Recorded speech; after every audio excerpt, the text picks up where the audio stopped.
l'ensemble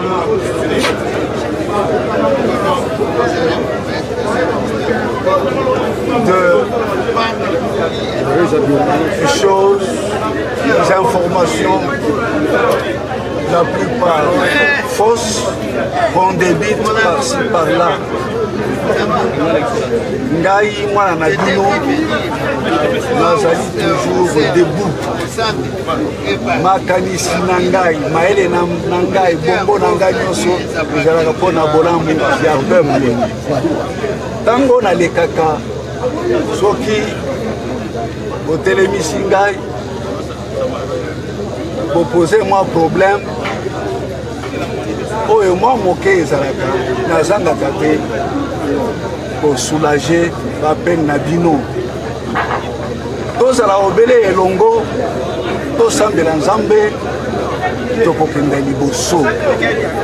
Nazali na mingi ya koloba te, na koloba mpe na kobengisa bino oyo koyoka ngai nga mpe nayoka bino, me mpo na lelo nalobi merci longo nyami. Le jour où j'ai présenté ma démission, après avoir dirigé le gouvernement de salut public, qui a accompli les principales missions qui lui étaient confiées sous ma direction, je me suis imposé une ligne de conduite, à savoir le silence. J'observe ce silence jusqu'à nouvel ordre. Lorsqu'arrivera le moment où je me déciderai de le briser et de reprendre l'ensemble de mes activités en tant que président de parti, en tant qu'acteur politique, vous aurez le loisir de revenir en ces lieux du socialisme, parce que vous avez vu le nom que porte ce siège, c'est Solferino.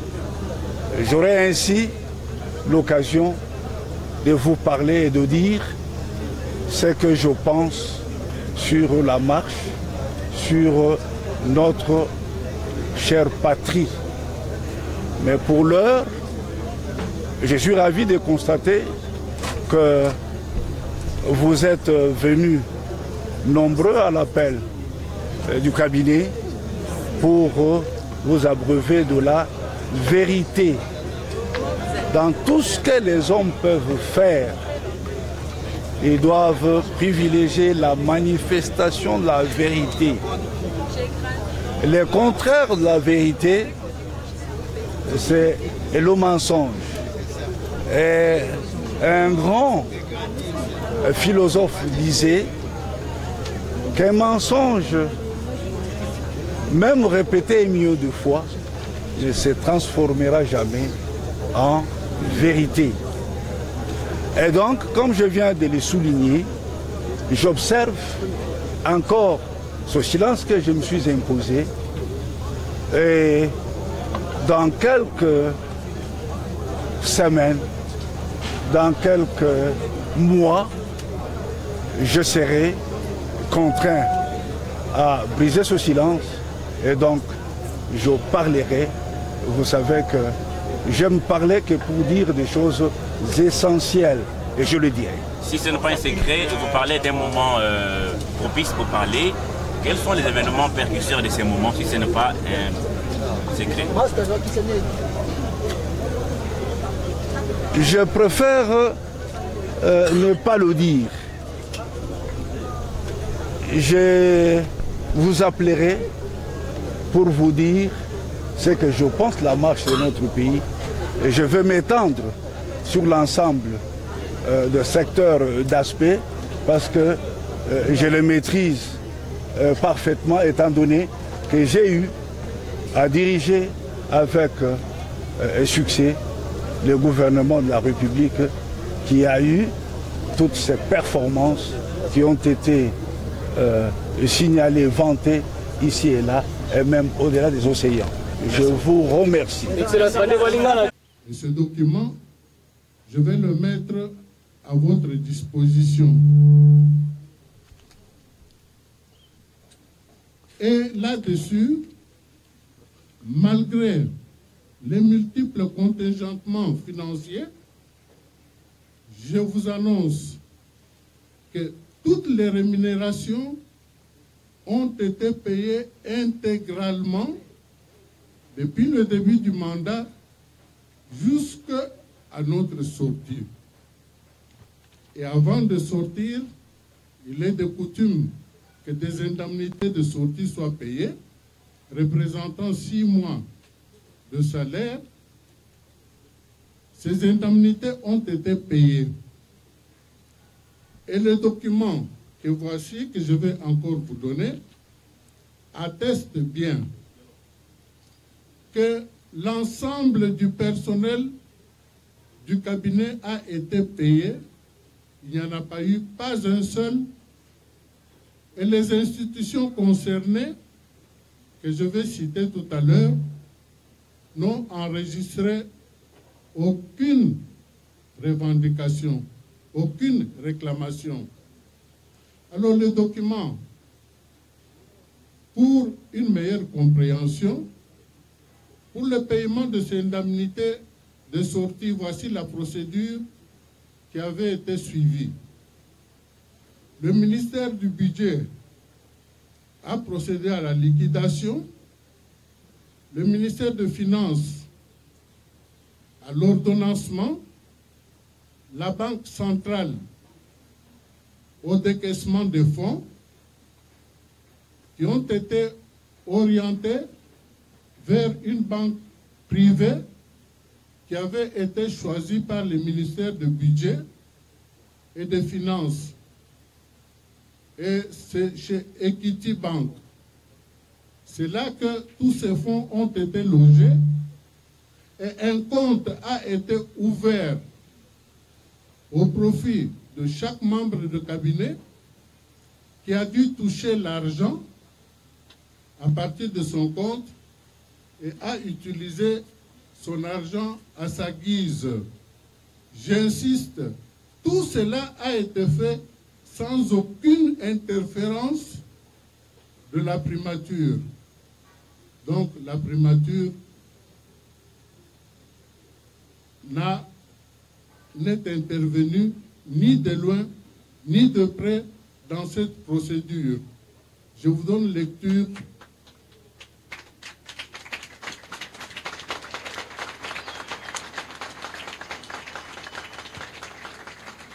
Je vous donne lecture de ce document qui est parti du Trésor public. Objet, transmission de l'état de paye des indemnités de sortie en faveur du cabinet du Premier ministre du gouvernement sortant. Le document a été adressé à Monsieur l'administrateur directeur général à Equity Bank. Monsieur l'ADG, j'ai l'honneur de vous transmettre pour ouverture de comptes bancaires individuels et paiement l'état des salaires des indemnités de sortie en faveur de l'ensemble du personnel du cabinet du Premier ministre du gouvernement sortant pour une enveloppe totale de 3 365 538 358 francs congolais, constitués des montants repris sur les OPI numéro 98 603 et 98 602 du 23 avril 2019. Comme vous l'auriez suivi, l'ADG qui reçoit les états de paye de l'ensemble du personnel des membres du cabinet. Pas un seul n'a été oublié.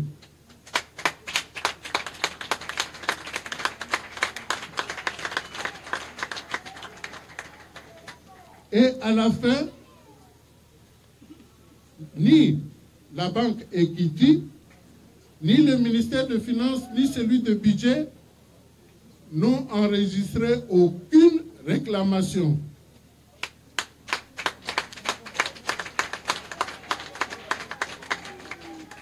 Il est surprenant qu'au moment où ils devaient faire des revendications à ceux qui les payaient, c'est dans la rue que les revendications sont en train d'être faites. Vous comprendrez que le fait d'utiliser la rue, ce n'est pas du tout innocent. C'est parce que il y a un arbre qui porte de bons fruits et sur lequel il faut jeter de la pierre. Parce qu'on peut jeter. On ne peut jeter de la pierre que sur un arbre qui porte de bons fruits. M. Bruno Tshibala a fait porter au pays de bons fruits. Nous sommes en train de vivre la passation, les effets de l'alternance pacifique, et cela n'a pas contenté tout le monde. Ça fait des jaloux.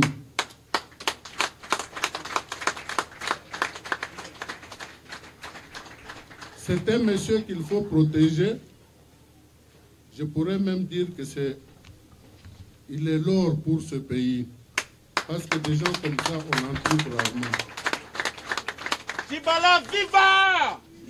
Tshibala viva! Tshibala viva! Tshibala viva!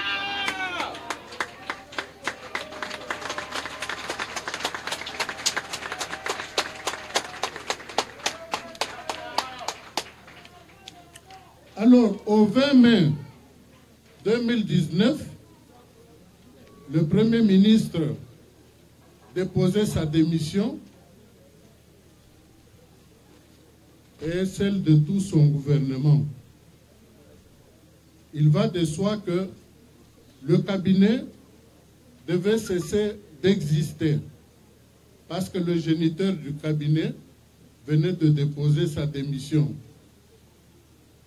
Mais aussi paradoxal que cela peut paraître, il y en a qui ont cru que le fait d'avoir été au cabinet, c'était une retraite assurée.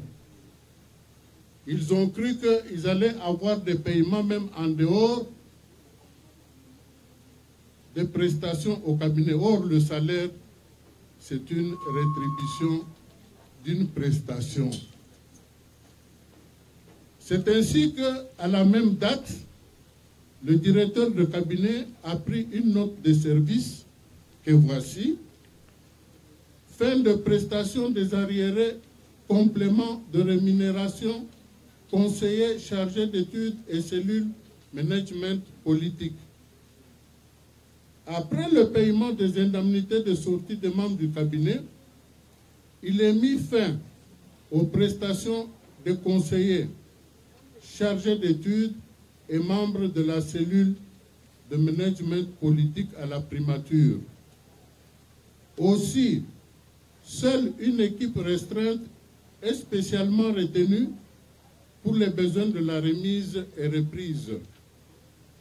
Concernant les arriérés de compléments de rémunération pour le mois de mars, avril et mai, leurs bénéficiaires seront payés des décaissements de fonds irrélatifs par le Trésor public, signé le directeur de cabinet. Sitôt dit, sitôt fait, parce que au 12 juillet 2019, suivait le paiement le complément de rémunération qui constituait des arriérés pour le mois de mars, avril, mai 2019. Et le paiement correspondait à la cessation définitive de prestations à la primature. des membres de cabinet. Même si on n'a pas fait de grandes universités, quand on dit indemnité de sortie, c'est-à-dire qu'on sort, on devait comprendre facilement qu'on sortait du cabinet et que c'était fini. Alors, nous allons mettre à votre disposition les paiements des membres de cabinet, des conseillers, que chacun a acquitté. C'est-à-dire que vous trouverez même parmi les oiseaux de mauvais augure qui crient, qui auront touché leur salaire. Je pense que la presse aura le courage de les dénoncer parce qu'ils ont eu à pratiquer la diffamation, tout simplement, sur la personne du Premier ministre sortant et honoraire, M. Bruno Tshibala-Nzenze. Voilà ce qu'on pouvait vous dire à propos des salaires et des indemnités.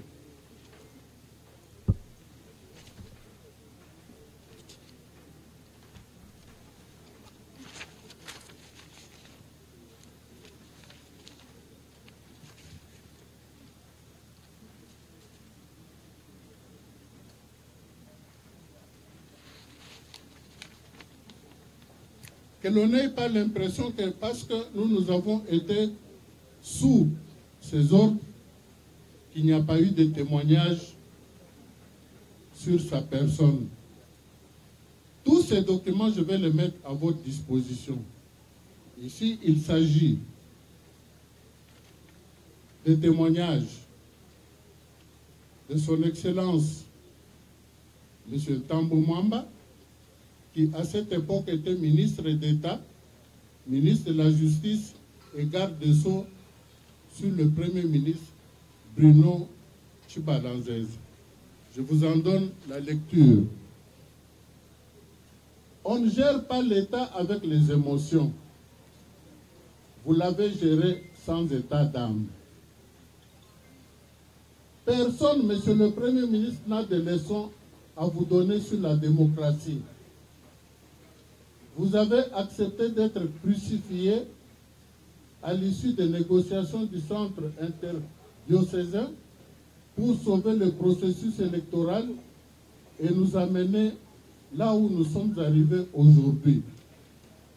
Personne, Monsieur le Premier ministre, n'a de leçons à vous donner en ce qui concerne la démocratie. Vous avez souffert dans votre chair pour la démocratie. Vous avez été en prison. Vous avez subi des outrages. Mais pour cette démocratie-là, vous avez décidé que vous allez maintenir le cap. Et vous l'avez tenu. Et les membres du gouvernement vous seront toujours gré d'avoir été un grand homme. Un grand homme, pas seulement par la taille, mais aussi par l'esprit et la façon de conduire les hommes. Si je n'avais pas le micro à main, j'allais applaudir.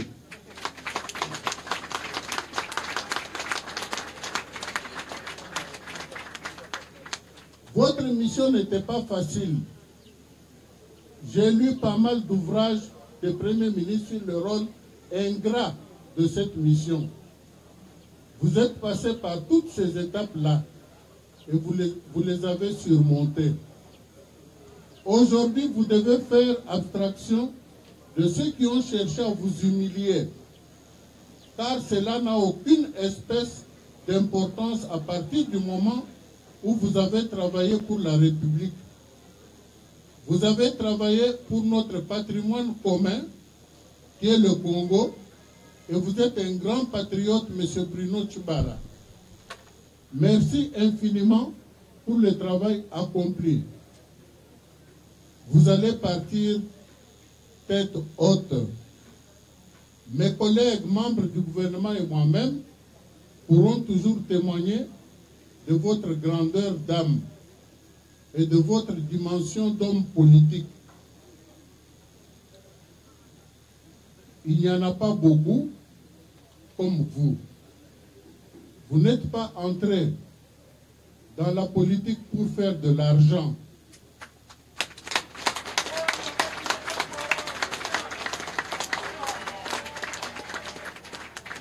Mais vous êtes entré, mais vous avez des convictions.